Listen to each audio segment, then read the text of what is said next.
Hello বন্ধুরা, আজও চলে এলাম আমি শেফালিদির রান্নাঘরে। আবারও সবাইকে স্বাগত জানিয়ে আজকে রেসিপি শুরু করছি।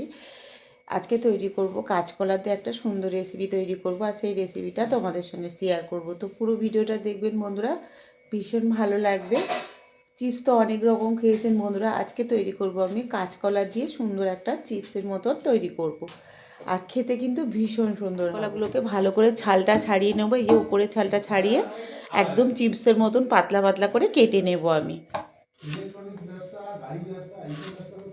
ভালো করে এখান থেকে ছালটা ছাড়িয়ে নেব, কলাটার করে কেটে নেব। একটু এরকম লম্বা লম্বা করে কাটবো। এই দেখুন বন্ধুরা, এরকম করে এই যে পিস পিস করে এরকম করে কেটে নেব সব।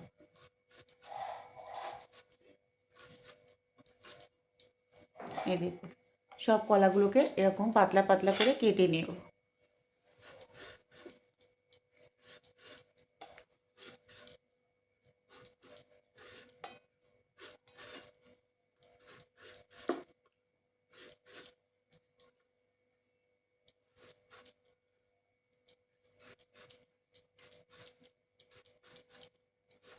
এরকমভাবে কাটলে কলার এই যে পিসগুলো কিন্তু অনেকটা লম্বা লম্বা হবে, আর পিসগুলো বড় বড় লাগবে দেখতে। তো বন্ধুরা দেখুন, আমি কলাগুলোকে ভালো করে পরিষ্কার করে ধুয়ে নিয়েছি। 2-3 বার জল পাল্টে পাল্টে কিন্তু কলাগুলো ধুয়ে নিয়েছি, নাহলে কলার কিন্তু আঠা একটা থেকে যায়। তার জন্য আমি 2-3 বার পরিষ্কার করে ধুয়ে নিয়েছি। এবার আমি মশলাটা মাখিয়ে নেব। এখানে দিয়ে দেবো 1/2 চামচের মতন হলুদ গুঁড়ো, আর এখানে দিয়ে দিচ্ছি দেখুন বন্ধুরা 1/2 চামচের মতো লবণ। তার সঙ্গে দিচ্ছি 1/2 চামচের মতন চাট মশলা, আর এখানে দিয়ে দিচ্ছি একটা লঙ্কা গুঁড়োর প্যাকেট, সানরাইসের একটা লঙ্কা গুঁড়োর প্যাকেট। চালের গুঁড়ো নিয়েছি দেখুন বন্ধুরা, চালের গুঁড়ো দিয়ে দেবো এখানে 3 চামচ।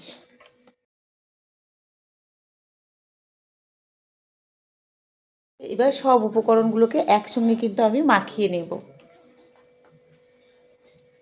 সবগুলোকে এরকম মাখিয়ে নেবো। একটু জল দিয়ে দেবো এখানে, যাতে মশলাগুলো সব ভালো করে লেগে যায়। চালের গুঁড়োটা এই কলাগুলোর মধ্যে যেন ভালোভাবে মাখানো হয়ে যায়, তার জন্য এখানে আমি একটু জল দিয়ে দিলাম।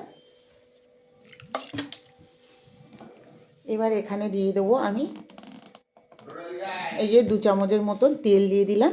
তেল দিলে কিন্তু মশলাটা কিন্তু আরও সুন্দরভাবে এই কলাগুলোর মধ্যে কিন্তু লেগে যাবে। যেহেতু এখানে চালের গুঁড়োটা দিয়েছি, সব মশলাটা কিন্তু এর ভেতরে লেগে যাবে। এই যে সব মশলাগুলো কিন্তু আমি সুন্দর করে মাখিয়ে নিয়েছি। নিয়ে এটাকে 5 মিনিট রেস্টে রেখে দেব।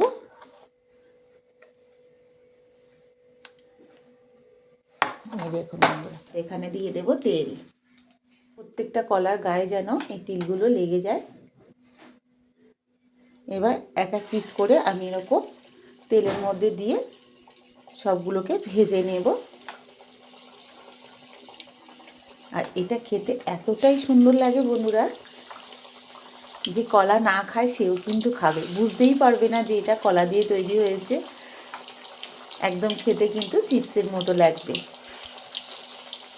এই দেখুন বন্ধুরা, এগুলোকেও কিন্তু আমি লাল লাল করে ভেজে নিয়েছি। এটাও কিন্তু আমার সুন্দরভাবে ভাজা হয়ে গেছে। এবার আমি তেল ঝরিয়ে এটাকেও তুলে নেব একটা প্লেটে। এই দেখুন কাঁচা কলার চিপসগুলো কতটা সুন্দর হয়েছে বন্ধুরা, কেউ বিশ্বাসই করতে পারবে না যে কাঁচা কলার চিপস, এটা না বলে দিলে কিন্তু। আর খেতে ভীষণ মজার হয় এগুলো।